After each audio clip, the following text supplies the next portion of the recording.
J'ai vécu la majeure partie de ma vie en croyant connaître l'homme avec qui j'ai été mariée pendant près de 4 décennies. Armand Vaumorin était discret, respecté, prévisible. Il n'a jamais élevé la voix. Il n'a jamais trop expliqué. Il n'a jamais tout raconté. Quand il est mort de façon soudaine, j'ai pensé que le deuil serait le pire châtiment que la vie pouvait encore m'infliger. Je me trompais complètement. Lors de l'inventaire, j'ai découvert quelque chose qu'il n'avait jamais mentionné. Une vieille maison qui m'appartenait désormais, située dans une petite commune oubliée, appelée Montferrand-le-Vieux, près de la frontière suisse. Une propriété en pierre, isolée, sans voisins proches, qui n'existait ni dans nos conversations, ni dans nos souvenirs. Quand l'avocate m'a remis les clés, j'ai ressenti un frisson que je n'ai pas pu expliquer. Quelque chose dans cet héritage silencieux me disait que je ne devrais pas y aller. Mais j'y suis allée. Je m'appelle Solène Vaumorin. Je vis à Besançon, dans l'est de la France, depuis plus longtemps que je ne peux m'en souvenir. J'ai été mariée à Armand pendant 38 ans. J'ai élevé nos 2 enfants dans une maison tranquille, avec un jardin de rosiers. J'ai travaillé comme institutrice jusqu'à ma retraite, et j'ai toujours cru que ma vie était exactement ce qu'elle semblait être, ordinaire, sûre, prévisible. Je n'ai jamais imaginé que tout ce que je connaissais de mon mari n'était que la surface d'un abîme qu'il avait creusé seul, en silence, pendant des décennies. Armand est mort un dimanche de mars d'un infarctus foudroyant pendant qu'il arrosait les rosiers. Il n'y a même pas eu le temps pour des adieux. La douleur a été brutale, mais supportable, parce que j'étais certaine d'une chose. Je connaissais cet homme. Je savais qui il était, ce qu'il valorisait, comment il avait vécu. Durant les semaines suivant les funérailles, j'ai organisé des papiers, reçu des condoléances, rangé des tiroirs remplis de vieux documents et de photos de famille. Tout semblait s'emboîter parfaitement dans le récit que j'avais toujours connu, jusqu'à ce que l'avocate m'appelle. 3 semaines après l'enterrement, elle m'a informé d'un bien immobilier enregistré au nom d'Armand, jamais déclaré, jamais mentionné. Une vieille maison héritée d'un oncle éloigné, située dans une commune si petite qu'elle n'apparaissait même pas sur les cartes touristiques. J'étais stupéfaite. J'ai demandé si elle était sûre. Elle a confirmé, m'a envoyé les documents, l'adresse complète, et m'a dit que la propriété était vide depuis des années, mais maintenue en bon état grâce à des paiements automatiques provenant d'un compte bancaire que j'ignorais également. Armand avait une vie financière parallèle, modeste mais réelle, et je n'en avais jamais rien su. J'ai décidé d'y aller un matin d'avril, seule. Je n'ai rien dit à mes enfants, je n'ai parlé à personne. J'ai pris la voiture et j'ai roulé pendant près de 2 heures jusqu'à Montferrand-le-Vieux, une commune minuscule coincée entre des collines couvertes de forêts denses et des champs abandonnés. Le chemin de terre menant à la maison était étroit, plein de nids de poules, bordé d'arbres anciens formant un tunnel sombre. Quand j'ai finalement aperçu la construction, mon cœur s'est accéléré. C'était une maison en pierre grise, 2 étages, de petites fenêtres avec des volets en bois fermés, un toit d'ardoise noirci par le temps. Elle semblait sortir d'un autre siècle. Elle semblait être un endroit qui gardait des secrets. Je me suis garée devant le portail en fer rouillé et je suis descendue de la voiture. Le silence était absolu. Ni oiseau, ni vent, ni le bruit lointain d'une route. Juste ce silence lourd qui semble engloutir jusqu'aux pensées elles-mêmes. J'ai ouvert le portail avec difficulté, traversé le petit jardin couvert de mauvaises herbes et monté les 3 marches en pierre jusqu'à la porte principale. Mes mains tremblaient quand j'ai inséré la clé dans la serrure. Je l'ai tournée. La porte a cédé avec un grincement long et aigu qui a résonné dans l'intérieur vide. Je suis entrée.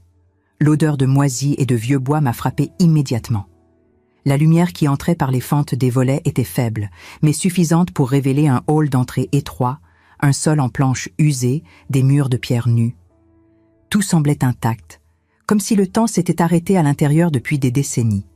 J'ai avancé lentement, mes pas résonnant dans le silence. À ma droite, un salon avec des meubles recouverts de draps blancs poussiéreux. À gauche, une cuisine ancienne avec un poêle à bois et des étagères vides. Et devant moi, un long couloir étroit, mal éclairé, qui s'étendait jusqu'au fond de la maison. C'est quand j'ai regardé les murs de ce couloir que mon sang s'est glacé.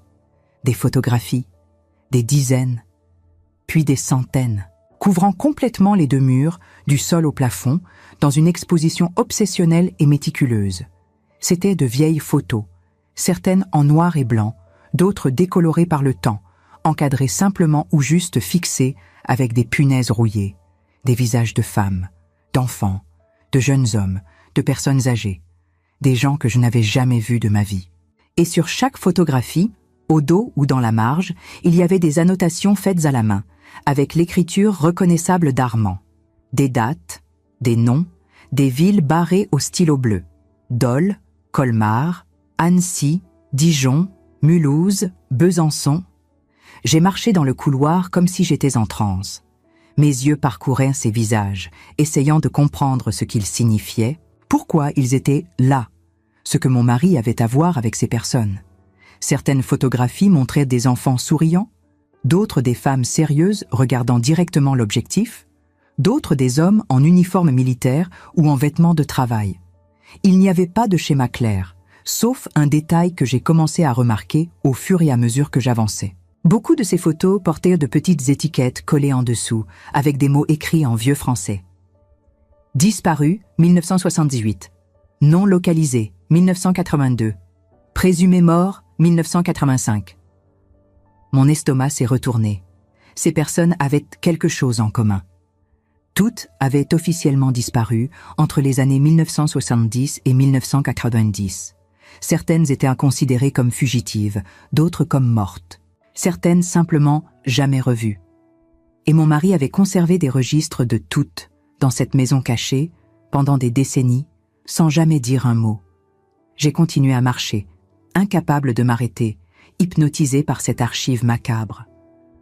Au bout du couloir, il y avait une dernière photographie, plus grande que les autres, encadrée sous verre et accrochée au mur à côté d'une porte fermée. Je me suis approché lentement, le cœur battant si fort que je pouvais l'entendre dans mes oreilles. J'ai regardé l'image, et tout autour de moi a semblé s'effondrer. C'était Armand, beaucoup plus jeune, peut-être 25 ou 30 ans, vêtu d'un manteau sombre et d'une chemise blanche, les cheveux peignés en arrière comme il les portait sur les vieilles photos que je connaissais. Mais il n'était pas seul. À ses côtés, il y avait une belle femme aux cheveux sombres et aux yeux profonds, tenant un bébé enveloppé dans une couverture blanche. Armand souriait. Il souriait d'une manière que je n'avais jamais vue en 40 ans de mariage. Il souriait comme quelqu'un qui était heureux, complet, vivant la vie qu'il voulait vraiment vivre. J'ai retourné le cadre avec des mains tremblantes et j'ai lu le verso. Il y avait une phrase écrite à la main, avec la même écriture que je connaissais si bien, mais avec une intensité qui m'a coupé comme une lame. Ils ne pourront jamais savoir qui j'ai vraiment été. Je me suis assise par terre. Je n'arrivais pas à respirer correctement. Mon esprit était dans un tourbillon de questions sans réponse. Qui était cette femme? À qui appartenait ce bébé? Pourquoi Armand avait-il gardé cette photographie ici, cachée, avec des centaines de visages de personnes disparues? Qu'avait-il fait? Qui était-il vraiment? À ce moment-là, j'ai compris pourquoi mon mari avait toujours évité de parler du passé. Pourquoi il n'avait jamais aimé les photos à la maison. Pourquoi il refusait de visiter certaines villes de l'Est de la France. Pourquoi il se réveillait en criant la nuit avec des cauchemars qu'il n'a jamais voulu décrire. La maison n'était pas un bien immobilier. C'était une archive, un mausolée de secrets. La preuve que l'homme que j'avais aimé avait vécu une vie entière parallèle, liée à quelque chose qui n'aurait jamais dû faire surface. Je me suis levée lentement, j'ai essuyé les larmes qui coulaient sans contrôle et j'ai regardé cette porte fermée à côté de la photographie. Il y avait quelque chose de plus là-dedans. Je le savais. Je pouvais le sentir. Et malgré la peur, malgré la nausée, malgré l'envie de sortir en courant de cette maison et de ne jamais revenir, je devais savoir la vérité. Je devais comprendre qui avait été Armand Vaumorin avant d'être mon mari. Si vous écoutez cette histoire et ressentez ce que j'ai ressenti dans ce couloir, si votre cœur s'accélère et que vous devez savoir ce qui s'est passé ensuite, mettez un like à cette vidéo. Commentez d'où vous m'écoutez en ce moment. Et abonnez-vous à la chaîne, parce que ce que j'ai découvert de l'autre côté de cette porte a changé tout ce que je pensais savoir sur l'amour, la vérité et les secrets que nous portons en silence. J'ai ouvert la porte. De l'autre côté, il y avait un petit bureau, une table en bois sombre, une chaise, des étagères remplies de dossiers organisés par année, des boîtes empilées avec des étiquettes écrites à la main, tout méticuleusement catalogué. Je me suis approché de la table. Dessus, il y avait un cahier à couverture noire, épais, usé par l'usage. Je l'ai ouvert à la première page et j'ai immédiatement reconnu l'écriture d'Armand. C'était un journal, ou quelque chose d'approchant. Mais ce n'étaient pas des souvenirs personnels, c'étaient des registres, des noms, des dates, des adresses, des descriptions détaillées de personnes. Et en haut de la première page, une phrase qui m'a fait trembler. Dossier de recherche et réconciliation, projet initié en 1973. J'ai feuilleté les pages rapidement. Chaque entrée concernait une personne différente. Des enfants séparés de leur famille pendant la Seconde Guerre mondiale. Des femmes qui avaient fui des mariages arrangés et n'avaient plus jamais été retrouvées. Des hommes qui avaient disparu après la guerre et dont les familles n'avaient jamais su s'ils étaient vivants ou morts. Armand avait passé des décennies à traquer ces personnes, à chercher des indices, à essayer de reconnecter des familles brisées par le temps et par l'histoire. Mais pourquoi ? Pourquoi faisait-il cela en secret ? Pourquoi ne m'en avait-il jamais parlé ?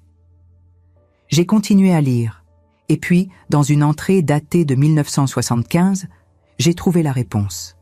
Marie-Claire Dubois, 28 ans, disparue de Besançon en juin 1944, vue pour la dernière fois emmenée par des soldats allemands. La famille n'a jamais su son destin. Après des mois d'enquête, je l'ai localisée vivante à Genève, mariée, avec un fils. Elle a demandé à ne pas être contactée par sa famille. Elle a dit qu'elle ne voulait pas revivre le passé. Je respecte sa décision. Mais je garde le registre, au cas où un jour elle changerait d'avis. Marie-Claire, la femme de la photographie, la femme à côté d'Armand, tenant le bébé. Mon cœur s'est emballé. J'ai tourné d'autres pages, et j'ai trouvé une autre entrée, des années plus tard, en 1982. Marie-Claire est décédée, cancer, Genève. Son fils, Jean-Luc, est resté orphelin. Il ne sait pas qui est sa famille biologique française. Il ne sait pas qu'il a encore des parents vivants à Besançon. J'ai décidé de ne rien révéler. Elle ne voulait pas qu'il sache. Je vais respecter jusqu'au bout. J'ai fermé le cahier. Mes mains tremblaient tellement que je pouvais à peine le tenir. Armand n'était pas un criminel. Il n'était pas un homme dangereux. C'était quelqu'un qui avait consacré des décennies de sa vie à chercher des personnes perdues, à essayer de guérir des blessures laissées par la guerre, par la violence, par la séparation. Mais il faisait cela seul, en silence, sans jamais chercher de reconnaissance, sans jamais en parler à personne, pas même à moi, sa femme. Pourquoi ? La réponse se trouvait à la dernière page du cahier. Une entrée sans date, écrite d'une main tremblante, probablement peu avant sa mort. Je n'ai jamais rien dit à Solène parce que j'avais peur. Peur qu'elle me voie différemment. Peur qu'elle me demande pourquoi je me souciais tant d'étrangers et si peu de ma propre famille. Peur qu'elle découvre la vérité. Que j'ai fait cela parce que j'ai aussi été un enfant perdu. J'ai été séparé de ma mère pendant la guerre. Je ne l'ai jamais revue. J'ai passé ma vie entière à la chercher dans chaque visage que j'essayais de reconnecter. Et je ne l'ai jamais trouvée. Cette maison garde les fantômes que je n'ai pas pu sauver, et le fantôme que je n'ai jamais cessé d'être. Les larmes ont coulé librement sur mon visage. Je ne savais pas. Je n'ai jamais su. Armand avait porté cette douleur seul toute sa vie. Et au lieu de se laisser consumer par elle, il l'avait transformée en quelque chose qui pouvait aider les autres.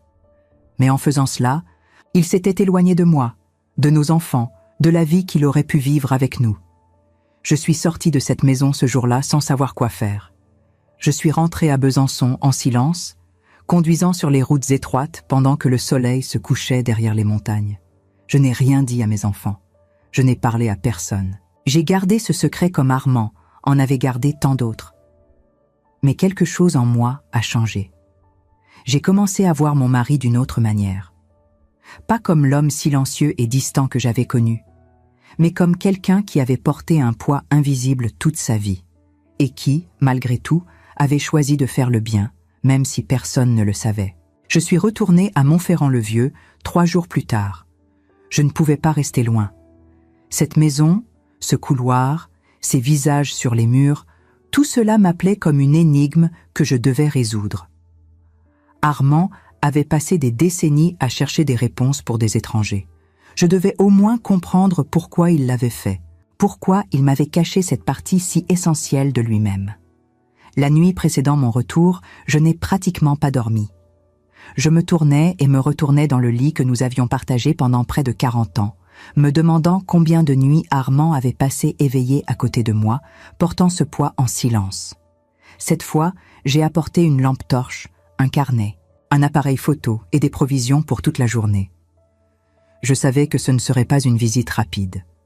J'avais besoin de temps, d'espace mental pour absorber ce que j'allais découvrir. La route jusqu'à la commune m'a semblé différente cette fois. Les arbres qui formaient ce tunnel sombre au-dessus du chemin de terre ne me paraissaient plus menaçants, mais protecteurs, comme s'ils gardaient jalousement les secrets d'Armand depuis toutes ces années. Quand je suis arrivée, j'ai remarqué des détails que j'avais manqués lors de ma première visite. Le jardin négligé contenait des rosiers sauvages, les mêmes que ceux qu'Armand cultivait avec tant de soin dans notre jardin à Besançon. Les volets en bois, bien que fermés et vieillis, portaient encore des traces d'une peinture bleu ciel qui avait dû être appliquée avec amour il y a longtemps. Cette maison n'était pas juste un dépôt d'archives. Elle avait été, à un moment donné, un lieu vivant pour quelqu'un. J'ai ouvert la porte avec plus d'assurance cette fois, respiré profondément et me suis dirigée directement vers le petit bureau au bout du couloir. J'ai passé les premières heures dans ce bureau, lisant méticuleusement les dossiers qu'Armand avait conservés avec une précision presque obsessionnelle. Chaque chemise contenait une histoire différente, un univers de douleur et d'espoir compressé dans quelques pages jaunies. Chaque nom représentait une vie brisée, une famille déchirée, une disparition inexpliquée. Et Armand les avait toutes documentées avec un soin qui témoignait d'un respect profond pour chaque personne qu'il cherchait. Il y avait des lettres qu'il avait écrites à des mairies dispersées dans toute la France de l'Est, à des archives départementales, à des églises, même à des associations de survivants de la guerre. Des réponses qu'il avait reçues, parfois encourageantes, avec de petites pistes à suivre, souvent décevantes avec leurs formules administratives froides et leurs impasses bureaucratiques. Des photos qu'il avait collectées au fil des années, certaines envoyées par des familles désespérées, d'autres trouvées dans des archives publiques, des certificats de décès, des actes de naissance, des registres de baptême, des témoignages écrits à la main par des personnes âgées qui se souvenaient de quelque chose, de quelqu'un, d'un détail qui pourrait aider à reconstituer le puzzle d'une vie disparue. Ce qui m'a frappé le plus, c'est la tendresse avec laquelle il avait traité chaque cas. Il ne s'agissait pas seulement de collecter des informations de manière froide et détachée. Il s'agissait de rendre leur dignité à ces personnes disparues, de leur redonner une existence, même si c'était seulement sur papier, même si personne d'autre ne le saurait jamais. Dans certains dossiers, Armand avait écrit des notes personnelles dans les marges, des observations sur les traits de caractère qu'il pouvait déduire des témoignages, des réflexions sur les circonstances qui avaient pu conduire à leur disparition, des prières silencieuses pour que ces âmes perdues aient trouvé la paix quelque part. Dans l'une des chemises, datée de 1981, j'ai trouvé une lettre qu'Armand avait écrite, mais jamais envoyée. Elle était adressée à une femme nommée Simone Leclerc de Dijon. L'enveloppe était là, timbrée, avec l'adresse soigneusement écrite, mais quelque chose l'avait retenue de la postère. La lettre disait « Madame Leclerc, je ne sais pas si cette lettre vous parviendra un jour, ni même si vous êtes encore en vie après toutes ces années.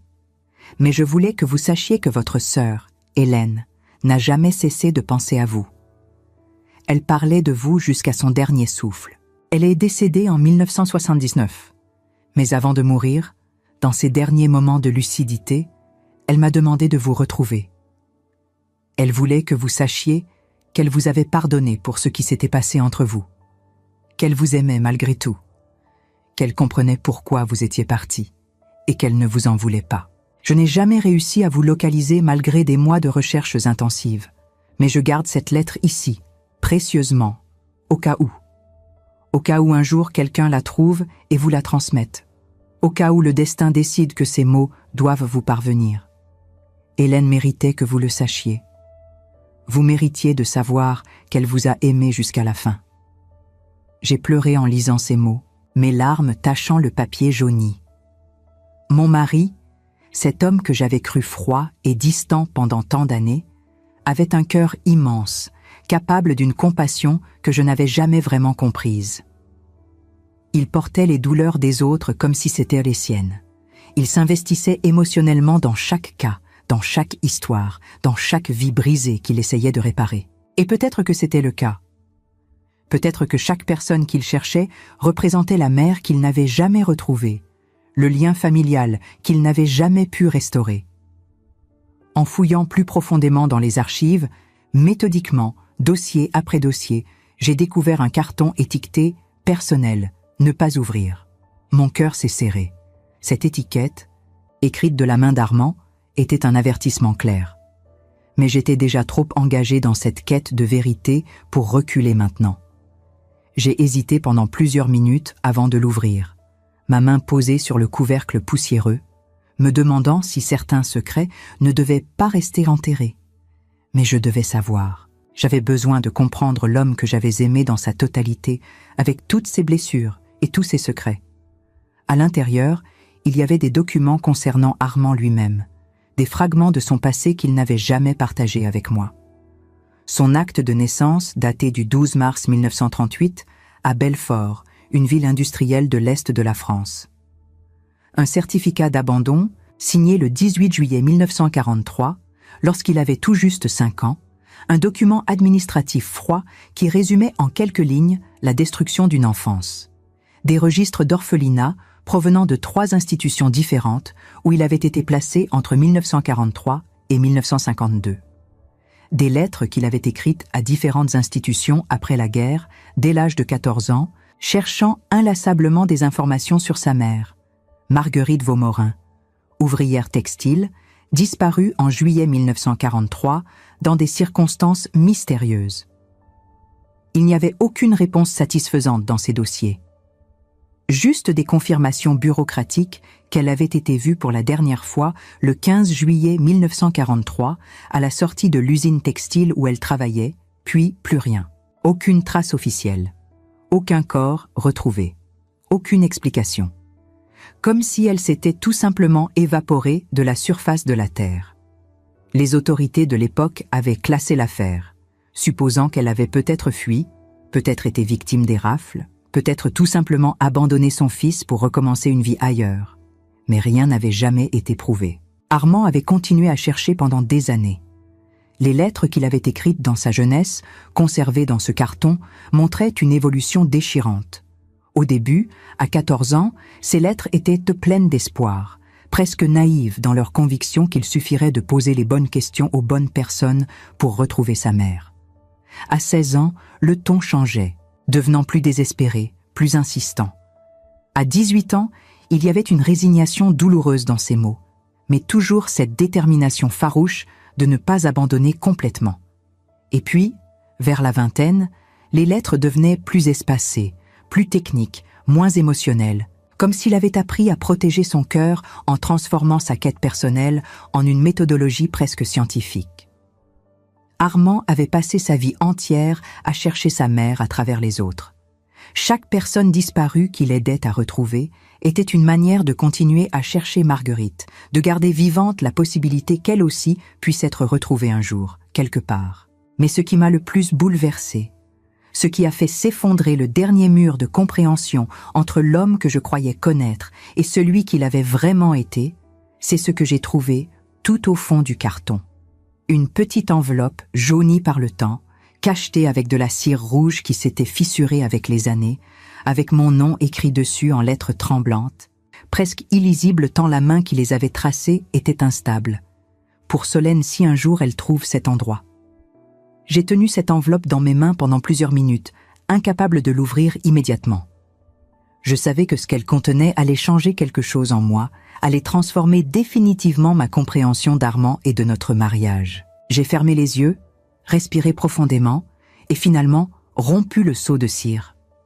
À l'intérieur, il y avait une lettre pliée avec soin, Une seule page, écrite à la main, avec cette écriture que je connaissais si bien, datée du 8 janvier de l'année de sa mort, 2 mois avant qu'il ne s'effondre dans notre jardin. Ma chère Solène, si tu lis ces mots, c'est que je suis partie et que tu as découvert cette maison. Je suis profondément désolée. Désolée de ne pas avoir eu le courage de t'en parler de mon vivant. Désolée de t'avoir laissé dans l'ignorance de cette partie de moi que je n'ai jamais su comment partager, même après tant d'années ensemble.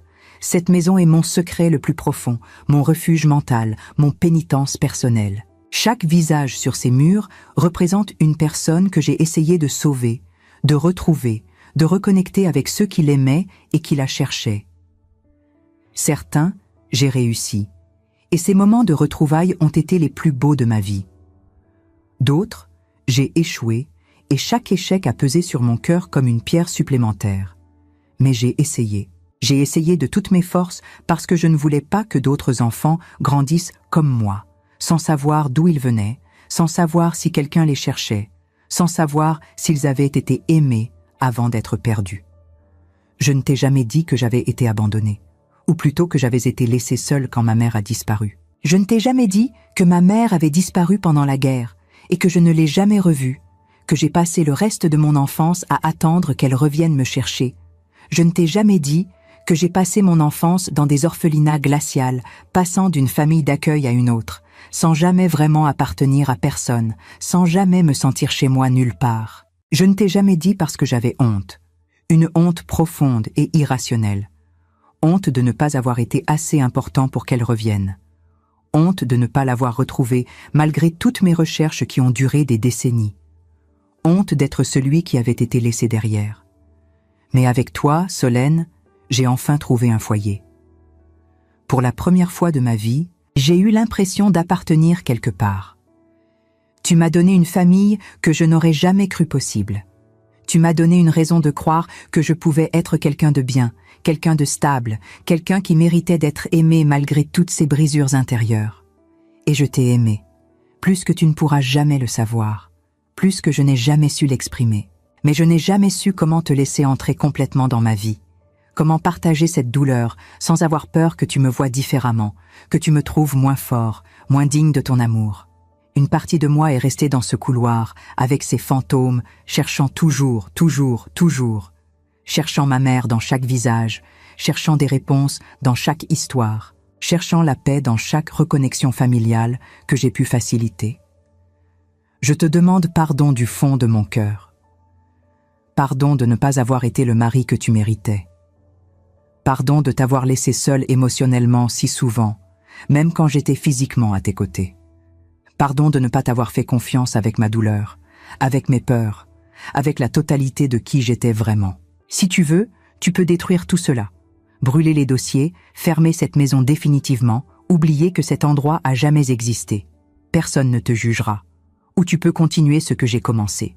Tu peux aider ces familles à trouver les réponses que je n'ai jamais pu leur donner. Tu peux terminer ce que je n'ai pas eu le temps de finir. Le choix t'appartient entièrement. Je t'aime, Solène. Je t'ai toujours aimé, depuis le premier jour où je t'ai vue, jusqu'au dernier souffle que je prendrai. Armand. J'ai tenu cette lettre contre ma poitrine et j'ai sangloté sans retenue. Pendant des heures, assise sur le sol froid de ce bureau, je me suis effondrée complètement. Seule dans cette maison glaciale, entourée de fantômes et de secrets, j'ai pleuré pour l'homme que j'avais aimé, pour l'enfant brisé qu'il avait été, pour toutes les conversations que nous n'avions jamais eues, pour tous les moments où j'aurais pu être là pour lui si seulement il m'avait laissé entrer. Je ne pleurais pas à cause de ce qu'Armand avait fait. Son travail était noble, beau même. Je pleurais à cause de ce qu'il n'avait jamais pu me dire, à cause de toute cette douleur qu'il avait portée seul pendant des décennies, à cause de toutes les années où nous aurions pu partager ce fardeau ensemble, où j'aurais pu l'aider à porter ce poids, si seulement il avait eu le courage de parler, et si j'avais été assez attentive pour voir au-delà de son silence. Mais je comprenais maintenant. Je comprenais profondément pourquoi il avait gardé le silence. Parce que certaines blessures sont trop profondes pour être facilement mises en mots.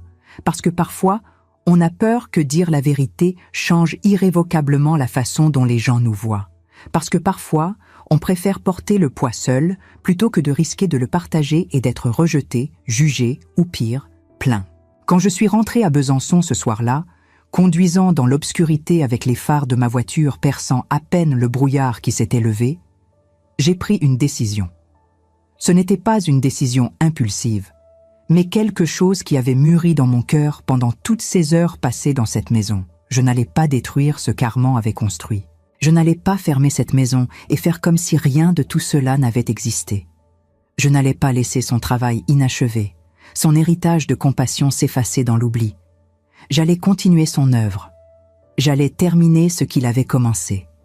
J'allais honorer sa mémoire de la seule façon qui avait vraiment du sens. Mais d'abord, je devais parler à mes enfants. Je devais leur dire qui leur père avait vraiment été. Pas seulement l'homme distant et silencieux qu'ils avaient connu, celui qui était présent physiquement mais souvent absent émotionnellement, mais l'homme brisé qui avait consacré sa vie à réparer les autres parce qu'il ne savait pas comment se réparer lui-même. Il méritait de connaître la vérité. Il méritait de comprendre pourquoi leur père était comme il était. Et peut-être, ensemble, nous pourrions transformer ce secret douloureux en quelque chose de beau, en quelque chose qui donnerait un sens à toutes ces années de silence. 2 semaines plus tard, j'ai réuni mes 2 enfants, Antoine et Élise, dans le salon de la maison familiale à Besançon. Ces 2 semaines avaient été parmi les plus difficiles de ma vie. Chaque jour, je me réveillais avec le poids de ce secret sur la poitrine, sachant que je devais le partager, mais ne sachant pas exactement comment. Je répétais mentalement ce que j'allais dire, cherchant les mots justes pour expliquer l'inexplicable, pour révéler un homme qu'il croyait connaître mais qu'il n'avait jamais vraiment compris. Ils savaient que j'avais quelque chose d'important à leur dire. Je voyais l'inquiétude dans leurs yeux quand ils sont arrivés. Antoine est entré le premier, avec cette démarche prudente qu'il avait développée depuis l'enfance, toujours sur ses gardes, toujours préparé au pire. Élise l'a suivi, tenant nerveusement son sac à main, ses doigts jouant avec la bandoulière comme elle le faisait toujours quand elle était anxieuse. Il pensait probablement que j'étais malade, que j'avais découvert quelque chose de grave concernant ma santé, ou que les finances familiales étaient en ruine. Il ne pouvait absolument pas imaginer ce que j'allais leur révéler. J'ai préparé du café, comme je le faisais toujours lors de nos réunions familiales. Ce rituel simple m'a donné quelques minutes supplémentaires pour rassembler mon courage. Mes mains tremblaient légèrement en versant le café dans les tasses. Antoine l'a remarqué. Il m'a regardé avec cette expression inquiète qu'il avait héritée d'Armand, ce froncement de sourcils subtil qui trahissait une préoccupation profonde. Nous nous sommes assis dans le salon, dans les mêmes fauteuils où nous nous étions assis des centaines de fois auparavant pour des conversations familiales ordinaires. Mais cette fois, rien n'était ordinaire. J'ai regardé mes enfants, ces adultes magnifiques que j'avais élevés avec Armand, et j'ai commencé à parler. Je leur ai tout raconté, chaque détail. La maison à Montferrand-le-Vieux que j'avais découverte dans l'inventaire. Le voyage que j'avais fait seul, poussé par une curiosité mêlée d'appréhension. Les photographies qui couvraient les murs du couloir, ce corridor hanté par des centaines de visages inconnus. Les dossiers méticuleusement organisés dans ce petit bureau. La lettre d'Armand qui m'était adressée, ces mots qu'il n'avait jamais eu le courage de prononcer de son vivant. Son enfance d'orphelin, ses années terribles passées dans des institutions froides et impersonnelles. Sa mère Marguerite, disparue mystérieusement en pleine guerre, laissant un petit garçon de 5 ans seul au monde. Sa quête silencieuse et obsessionnelle pour aider les autres à retrouver ce qu'il n'avait jamais pu retrouver lui-même. Je n'ai rien omis. Je leur ai montré les copies de documents que j'avais apportés, les photographies que j'avais prises de cette maison étrange. J'ai lu des passages de la lettre d'Armand, ma voix se brisant plusieurs fois tant l'émotion était forte. Je voulais qu'ils comprennent non seulement ce que leur père avait fait, mais pourquoi il l'avait fait, ce qui l'avait poussé à mener cette double vie pendant tant d'années. Antoine, mon fils aîné, est resté complètement silencieux pendant un long moment, après que j'ai fini de parler. Le silence dans le salon était si profond que j'entendais le tic-tac de l'horloge murale, ce son familier qui maintenant semblait assourdissant. Il regardait fixement par la fenêtre, vers le jardin où Armand était mort, les mâchoires serrées, les poings fermés sur ses genoux. Je pouvais voir les muscles de sa mâchoire se contracter, signe qu'il luttait pour contenir ses émotions. Puis il a parlé, d'une voix cassée que je ne lui connaissais pas, une voix remplie de douleur et de colère mêlée. Pourquoi il ne nous a jamais rien dit? Pourquoi il nous a laissé croire qu'il n'avait pas de passé, qu'il n'avait pas de famille avant nous, qu'il était juste? Apparu dans le monde comme un homme déjà formé, sans histoire, sans blessure. On aurait pu l'aider, maman. On aurait pu comprendre pourquoi il était comme il était, pourquoi il ne parlait jamais de son enfance, pourquoi il se renfermait parfois pendant des jours, pourquoi il ne venait jamais aux événements de l'école, pourquoi il semblait toujours ailleurs, même quand il était avec nous. Sa voix s'est élevée légèrement, trahissant une frustration accumulée pendant des années. Combien de fois je me suis demandé si mon père m'aimait vraiment? Combien de fois je me suis senti inadéquat parce qu'il semblait incapable de montrer de l'affection? Et maintenant, j'apprends qu'il consacrait toute son énergie émotionnelle à des étrangers, à des gens qu'il ne connaissait même pas, pendant que nous, sa propre famille, nous attendions juste un peu de son attention. Élise, ma fille, avait les yeux rouges et gonflés de larmes qui coulaient sans interruption depuis que j'avais commencé mon récit. Elle tenait la lettre d'Armand dans ses mains tremblantes, la relisant encore et encore, comme si elle cherchait quelque chose qu'elle avait manqué la première fois, un indice supplémentaire qui pourrait donner un sens à tout cela. Ses lèvres bougeaient silencieusement pendant qu'elle lisait, comme si elle essayait de s'approprier les mots de son père, de les faire siens d'une manière ou d'une autre. Finalement, après ce qui m'a semblé être une éternité, elle a levé les yeux vers moi, son visage ravagé par l'émotion, et a dit doucement, presque dans un murmure, « Maman, qu'est-ce qu'on va faire maintenant? On ne peut pas juste. Laisser tout ça derrière nous, faire comme si on n'avait jamais su. Mais je ne sais pas comment avancer avec cette information. Comment est-ce qu'on honore sa mémoire maintenant qu'on sait tout ça? » C'était la question cruciale, celle à laquelle j'avais réfléchi intensément pendant ces 2 semaines.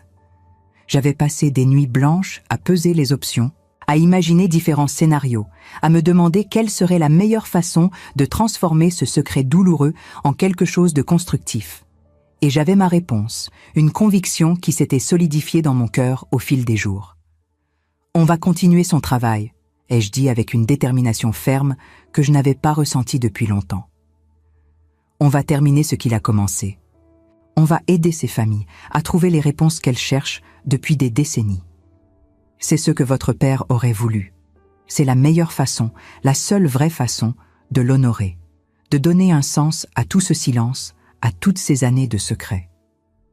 Antoine a secoué la tête vigoureusement, son visage exprimant l'incrédulité. « Maman, c'est impossible. Soyons réalistes. Tu as 67 ans. Tu ne peux pas reprendre un projet de cette ampleur toute seule. C'était le travail d'une vie pour papa, des décennies de recherche, d'efforts constants. Et nous, on a nos propres vies, nos propres familles, nos responsabilités professionnelles. Comment on pourrait? Ensemble, l'ai-je interrompu fermement, ma voix ne laissant aucune place au doute. On va le faire ensemble, pas tous les jours, pas à plein temps. Je ne vous demande pas de sacrifier vos vies, mais régulièrement, avec engagement.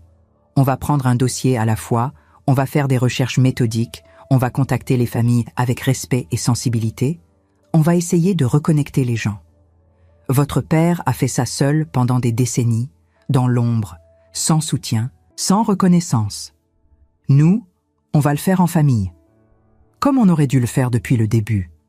Comme il aurait dû nous permettre de le faire. J'ai pris une pause, regardant mes 2 enfants avec toute la conviction que je pouvais rassembler. Écoutez, je comprends votre hésitation, vraiment. C'est accablant, c'est énorme. Mais pensez à ce que ça signifie. Votre père a consacré sa vie à réparer les familles des autres, parce que la sienne avait été détruite.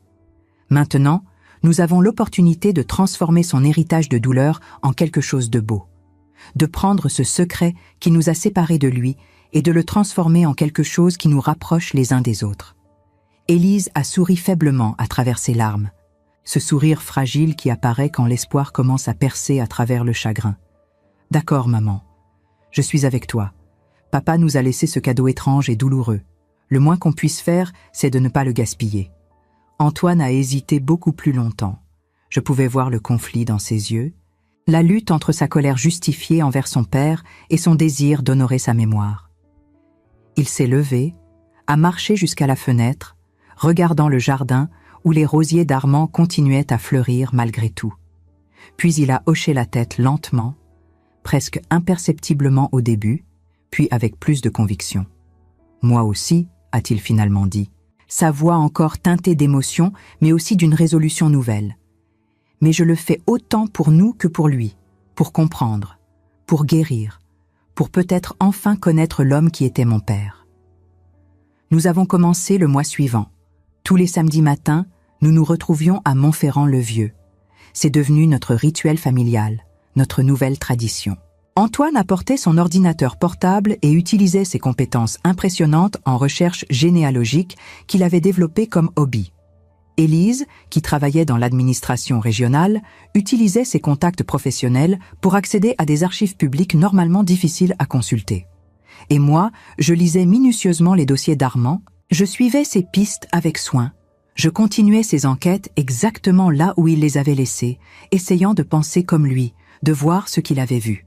Le premier cas que nous avons résolu concernait une femme nommée Paulette Moreau, disparue de Mulhouse en 1976 à l'âge de 19 ans. Armand avait des notes détaillées indiquant qu'elle avait probablement fui un mariage forcé organisé par sa famille traditionnaliste et s'était réfugiée quelque part en Alsace pour échapper à cette union qu'elle ne voulait pas. Mais il n'avait jamais réussi à la localiser malgré des années de recherche intermittentes. Antoine a utilisé des bases de données généalogiques en ligne, croisant des informations de différentes sources, et a découvert qu'elle vivait maintenant à Strasbourg, sous son nom de jeune fille, et qu'elle était grand-mère de 3 petits-enfants. Elle avait reconstruit sa vie, était devenue enseignante, s'était mariée par amour à un homme qu'elle avait choisi, et semblait avoir trouvé la paix qu'elle cherchait. J'ai écrit une lettre très soigneuse à Paulette, pesant chaque mot. J'expliquais qui j'étais, qui était Armand, pourquoi nous la cherchions après tant d'années. J'ai joint une copie de la lettre que sa propre mère lui avait écrite en 1977, une lettre qu'Armand avait précieusement conservée dans son dossier, une lettre dans laquelle sa mère lui disait qu'elle lui pardonnait sa fuite, qu'elle l'aimait inconditionnellement, qu'elle voulait juste savoir si elle allait bien, si elle était en sécurité, si elle était heureuse. 2 semaines plus tard, Paulette m'a appelé. Elle pleurait tellement au téléphone qu'elle arrivait à peine à parler, sa voix brisée par des sanglots qui semblaient venir du plus profond de son être. Entre 2 respirations difficiles, elle m'a dit qu'elle avait cru pendant presque 40 ans que sa famille l'avait reniée, qu'elle l'avait maudite, qu'elle ne voulait plus jamais entendre parler d'elle. Elle avait passé 4 décennies avec ce poids sur le cœur, cette culpabilité écrasante d'avoir abandonné sa famille, cette peur constante qu'il la haïsse. Elle m'a demandé d'une voix tremblante si sa mère était encore en vie. J'ai dû lui dire que non, qu'elle était décédée en 2003 d'une longue maladie, sans jamais avoir cessé de penser à sa fille disparue. Le silence qui a suivi cette révélation était déchirant, mais j'ai aussi pu lui dire quelque chose de réconfortant, qu'elle avait des frères et sœurs qui voulaient désespérément la retrouver, qui avaient cherché pendant des années sans succès, qui seraient absolument heureux de la revoir, de la réintégrer dans la famille. Nous avons organisé une rencontre dans un café tranquille de Strasbourg. J'ai insisté pour être présente, sentant que ma présence pourrait faciliter cette reconnexion délicate. J'étais là quand Paulette a retrouvé son frère cadet, Philippe, maintenant un homme de 60 ans aux cheveux grisonnants, qui avait à peine 10 ans quand elle était partie. Ils se sont regardés pendant un long moment à travers la vitrine du café, sans oser entrer immédiatement, figés par l'émotion et l'incrédulité. Puis Philippe a ouvert la porte et ils se sont avancés l'un vers l'autre avec une hésitation touchante. Ils ne savaient pas quoi dire, comment combler ce gouffre de 40 années. Puis ils se sont effondrés dans les bras l'un de l'autre et ont pleuré. Pleuré pour toutes les années perdues, pour tous les moments manqués, pour tous les anniversaires, les Noëls, les mariages, les naissances, où ils auraient dû être ensemble. Pleurer pour leur mère qui n'avait jamais eu la chance de revoir sa fille. Pleurer pour toute la douleur inutile causée par le silence et l'incompréhension. Et j'ai compris, avec une clarté absolue, pourquoi Armand avait fait ce qu'il avait fait. Parce que ce moment-là, cette reconnexion émotionnelle, cette guérison visible et tangible, valait chaque heure qu'il avait passée à chercher, chaque nuit qu'il avait passée éveillé à fouiller dans des archives, chaque secret qu'il avait gardé pour protéger son travail. Il avait créé ces moments de grâce pour d'autres parce qu'il n'avait jamais pu en avoir un pour lui-même. Cela faisait presque 1 an que j'avais découvert la maison à Montferrand-le-Vieux. 1 an pendant lequel nous avions résolu 15 cas. 1 an pendant lequel j'avais appris à connaître mon mari d'une façon que je n'aurais jamais imaginé possible. Mais il restait un mystère que je n'avais pas encore résolu. Le plus important de tous, Marguerite Vaumorin, la mère d'Armand. J'avais relu tous ses dossiers personnels. J'avais suivi toutes les pistes qu'il avait explorées. J'avais contacté les mêmes archives, les mêmes mairies, les mêmes églises. Mais comme lui, je n'avais trouvé aucune réponse définitive. Marguerite avait disparu en juillet 1943, et après cette date, il n'y avait plus aucune trace d'elle. Pas de certificat de décès, pas de témoignage fiable, rien. Mais je ne voulais pas abandonner. Armand avait passé sa vie à chercher sa mère. Je devais au moins essayer de terminer cette recherche, même si cela signifiait affronter la possibilité qu'elle soit morte, il y a plus de 80 ans. J'ai décidé de retourner à Belfort, la ville où Armand était né, où Marguerite avait vécu avant de disparaître. J'ai passé 1 semaine là-bas, fouillant dans les archives municipales, parlant aux historiens locaux, visitant les cimetières. Rien. Jusqu'à ce que je rencontre une vieille archiviste nommée Madame Berger, qui travaillait à la bibliothèque municipale depuis 50 ans. Quand je lui ai parlé de Marguerite Vaumorin, ses yeux se sont éclairés. « Ce nom me dit quelque chose », a-t-elle murmuré. Elle a disparu dans les réserves de la bibliothèque pendant presque 1 heure. Puis elle est revenue avec une boîte poussiéreuse remplie de vieux journaux locaux datant des années 1940. « Regardez ici », a-t-elle dit en pointant un article minuscule, presque invisible, daté d'août 1943. Le titre disait « Plusieurs ouvrières arrêtées pour activité de résistance ». J'ai lu l'article en retenant mon souffle. Il mentionnait brièvement l'arrestation de 5 femmes travaillant dans une usine textile à Belfort, accusées d'avoir aidé des prisonniers de guerre à s'échapper. Parmi les noms, il y avait celui de Marguerite Vaumorin. Mon cœur s'est arrêté. Armand ne l'avait jamais su. Sa mère n'avait pas abandonné. Elle avait été arrêtée. Elle était une résistante. J'ai continué à chercher, fébrile. Madame Berger m'a aidé à accéder à d'autres archives, des documents de la Gestapo qui avaient été conservés après la guerre. Nous avons trouvé une liste de transferts de prisonnières. Marguerite Vaumorin avait été transférée à la prison de Besançon en septembre 1943, puis plus rien.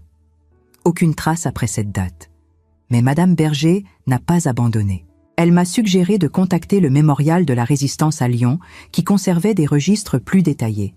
J'ai écrit une lettre expliquant ma recherche. 3 semaines plus tard, j'ai reçu une réponse qui a changé tout. Marguerite Vaumorin avait été déportée au camp de Ravensbrück en Allemagne en octobre 1943. Elle y était restée jusqu'à la libération du camp en avril 1945. Mais contrairement à ce que tout le monde avait cru pendant des décennies, elle avait survécu. Elle avait survécu. Le mémorial avait un registre indiquant qu'elle était revenue en France en juin 1945, gravement malade, affaiblie, traumatisée. Elle avait été hospitalisée à Lyon pendant plusieurs mois, et puis, elle avait disparu à nouveau. Mais cette fois, il y avait une piste.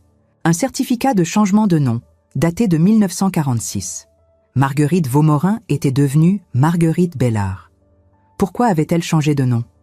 Pourquoi n'était-elle jamais revenue chercher son fils?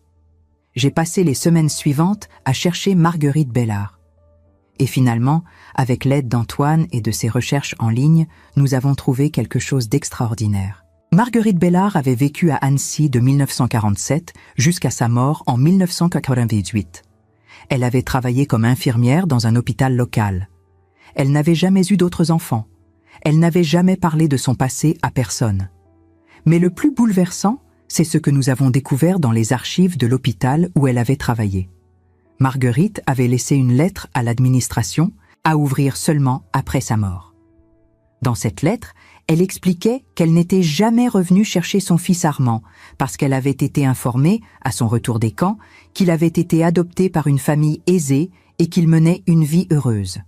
On lui avait dit qu'il valait mieux ne pas perturber cette nouvelle vie, qu'il valait mieux le laisser oublier les horreurs de la guerre. Elle avait cru qu'il était heureux.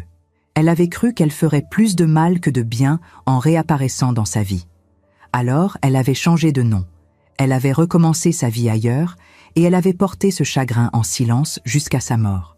Mais ce n'était pas tout. La lettre contenait aussi une adresse à Besançon et une note. Si un jour mon fils me cherche, dites-lui que je l'ai toujours aimé. Dites-lui que pas un seul jour ne s'est passé sans que je pense à lui. Dites-lui que je suis désolée. L'adresse était celle d'un avocat à Besançon qui avait conservé une boîte de souvenirs pour Marguerite.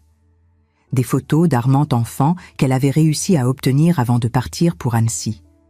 Des lettres qu'elle lui avait écrites mais jamais envoyées. Des objets qu'elle avait gardés toute sa vie, espérant qu'un jour, d'une manière ou d'une autre, il parviendrait à son fils. J'ai récupéré cette boîte, et quand je l'ai ouverte, j'ai pleuré comme je n'avais jamais pleuré. Il y avait des dizaines de lettres, toutes adressées à mon cher Armand. Dans ces lettres, Marguerite racontait sa vie, ses regrets, son amour inébranlable pour le fils qu'elle n'avait jamais pu retrouver. Elle parlait de la guerre, des camps, de la douleur de survivre quand tant d'autres étaient morts. Elle parlait de sa décision de ne pas le chercher, décision qu'elle avait regrettée chaque jour de sa vie. Et dans la dernière lettre, écrite quelques semaines avant sa mort, elle avait écrit « Armand, si tu lis ceci, sache que je t'ai aimé plus que la vie elle-même. Sache que je n'ai jamais voulu te laisser. Sache que chaque choix que j'ai fait, aussi douloureux soit-il, était fait avec l'espoir de te protéger. J'espère que tu as été heureux. J'espère que tu as trouvé l'amour, une famille, une raison de croire en la bonté du monde malgré toute l'horreur que nous avons vécue. Et j'espère qu'un jour, où que tu sois, tu pourras me pardonner. » Je suis retournée à Montferrand-le-Vieux avec cette boîte. J'ai placé la photo de Marguerite sur le bureau d'Armand, à côté de son carnet de recherche. J'ai lu toutes ces lettres à haute voix, comme si Armand pouvait m'entendre, comme si je pouvais enfin lui donner les réponses qu'il avait cherchées toute sa vie. Et puis, j'ai compris quelque chose de profond. Armand et Marguerite s'étaient cherchés toute leur vie, sans jamais se retrouver. Mais ils avaient tous les deux fait la même chose. Ils avaient transformé leur douleur en quelque chose de beau. Marguerite était devenue infirmière, consacrant sa vie à soigner les autres. Armand était devenu chercheur de personnes disparues, consacrant sa vie à reconnecter les familles. Tous les deux avaient choisi de donner aux autres ce qu'ils n'avaient jamais pu avoir eux-mêmes. J'ai organisé une cérémonie à Besançon, dans le petit cimetière où Armand était enterré. J'ai fait transférer les cendres de Marguerite depuis Annecy. Nous les avons enterrées ensemble, enfin réunies après plus de 70 ans de séparation. Antoine, Élise, leurs enfants et moi-même étions là. Nous avons lu les lettres de Marguerite. Nous avons parlé d'Armand, de son courage, de son travail silencieux, de l'héritage qu'il nous avait laissé. Et j'ai réalisé que cette histoire ne parlait pas seulement de secrets et de douleurs. Elle parlait de résilience, de la capacité humaine à transformer la souffrance en compassion, de l'importance de chercher la vérité, même quand elle fait mal, et surtout de l'amour qui persiste malgré le temps, malgré la distance, malgré toutes les erreurs et tous les regrets. Aujourd'hui, la maison de Montferrand-le-Vieux est devenue un centre de recherche familiale. Antoine, Élise et moi continuons le travail d'Armand. Nous avons aidé plus de 50 familles à retrouver leurs proches. Nous avons créé un site internet où les gens peuvent soumettre des cas de personnes disparues. Nous avons formé une petite équipe de bénévoles qui partagent notre mission. Et chaque fois que nous réussissons à reconnecter une famille, chaque fois que nous voyons des larmes de joie couler, chaque fois que nous entendons quelqu'un dire « Merci, vous m'avez rendu mon passé », je pense à Armand, je pense à Marguerite, je pense à toutes les personnes qui passent leur vie à chercher sans jamais trouver.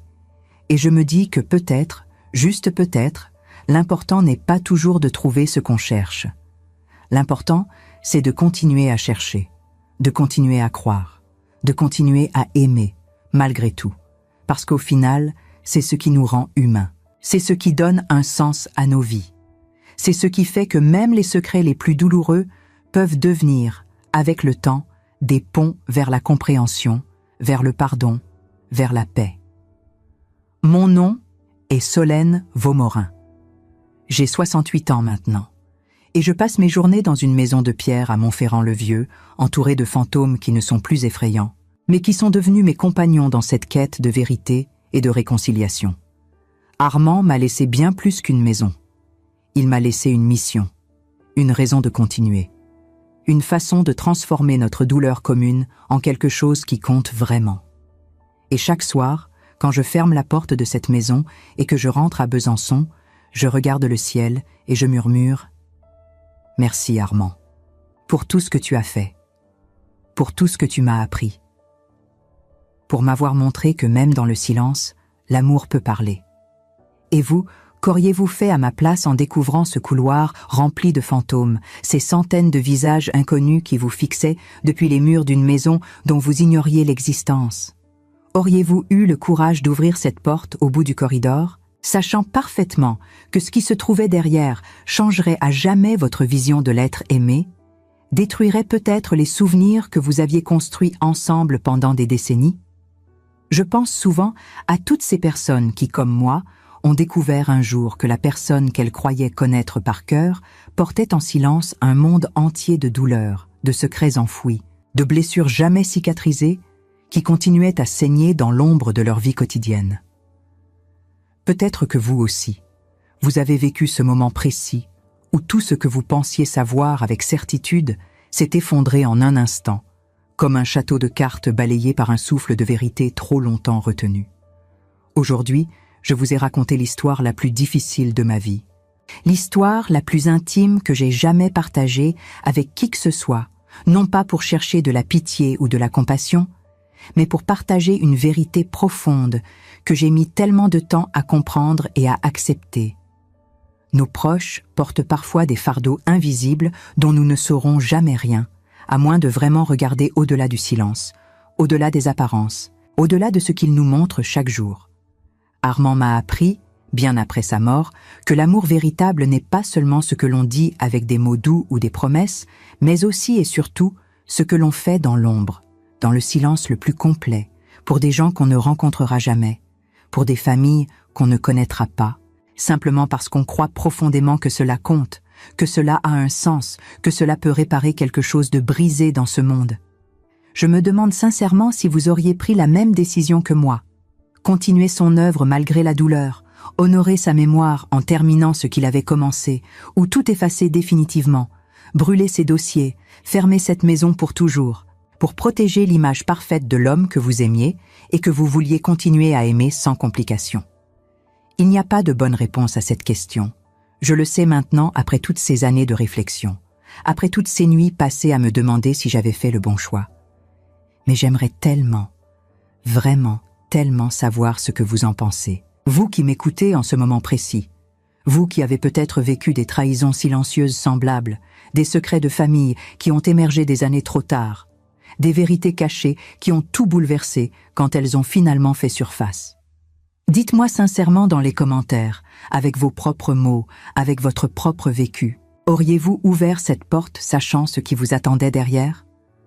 Auriez-vous continué à chercher la vérité, même quand tout en vous, toute votre peur, toute votre douleur vous poussait à abandonner, à faire demi-tour, à préserver l'illusion confortable que vous aviez construite?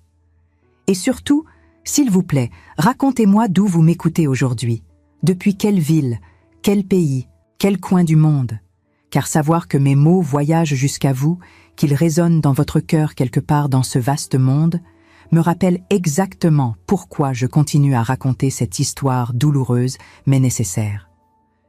Si ce récit vous a vraiment touché au plus profond de votre âme, si quelque chose en vous a vibré intensément en m'écoutant partager mon histoire, si vous avez ressenti cette connexion étrange avec une femme que vous ne connaissez pas, mais dont l'expérience résonne avec la vôtre, laissez une trace tangible de votre passage ici, quelques mots qui me feront savoir que je ne suis pas seul.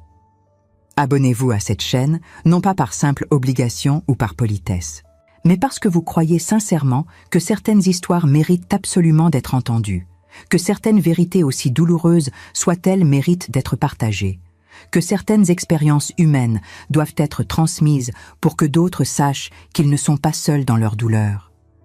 Nous sommes bien plus qu'un simple public dispersé.